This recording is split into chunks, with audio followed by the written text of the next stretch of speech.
If we are lucky, when it feels impossible to carry on any longer, we will know to put up the white flag at once. There is nothing shameful or rare in our condition. We have fallen ill, as so many before us have. We need not compound our sickness with a sense of embarrassment. This is what happens when one is a delicate human facing the hurtful, alarming, and always uncertain conditions of existence. Recovery can start the moment we admit we no longer have a clue how to cope. The roots of the crisis almost certainly go back a long way. Things will have not been right in certain areas for an age, possibly forever. There will have been grave inadequacies in the early days, things that were said and done to us that should never have been, and bits of reassurance and care that were ominously missed out. In addition to this, adult life will have layered on difficulties which we were not well equipped to know how to endure. It will have applied pressure along our most tender, invisible fault lines. Our illness is trying to draw attention to our problems, but it can only do so inarticulately, by throwing up coarse and vague symptoms.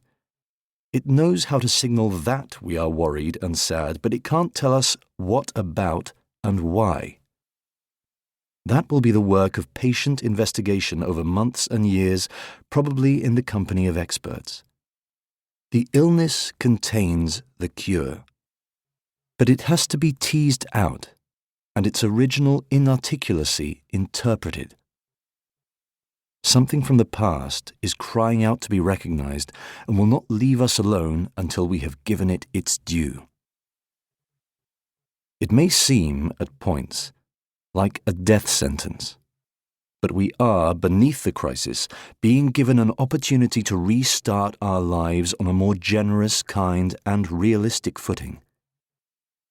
There is an art to being ill, and to daring at last to listen to what our pain is trying to tell us.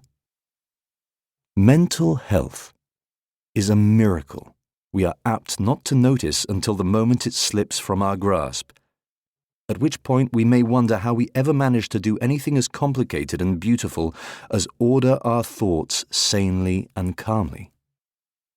A mind in a healthy state is, in the background, continually performing a near miraculous set of maneuvers that underpin our moods of clear-sightedness and purpose.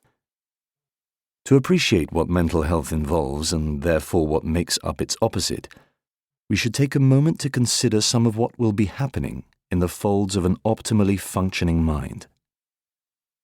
First and foremost, a healthy mind is an editing mind, an organ that manages to sieve from thousands of stray, dramatic, disconcerting, or horrifying thoughts those particular ideas and sensations that actively need to be entertained in order for us to direct our lives effectively. Partly, this means keeping at bay punitive and critical judgments that might want to tell us repeatedly how disgraceful and appalling we are, long after harshness has ceased to serve any useful purpose. When we are interviewing for a new job or taking someone on a date, a healthy mind doesn't force us to listen to inner voices that insist on our unworthiness. It allows us to talk to ourselves as we would to a friend. At the same time, a healthy mind resists the pull of unfair comparisons. It doesn't constantly allow the achievements and successes of others to throw us off course and reduce us to a state of bitter inadequacy. It doesn't torture us by continually comparing our condition to that of people who have, in reality, had very different upbringings and trajectories through life. A well-functioning mind recognizes the futility and cruelty of constantly finding fault with its own nature. To keep listening to this audiobook, I've left you a link in the description so you can do it, at no cost thanks to Audible's 30-day free trial.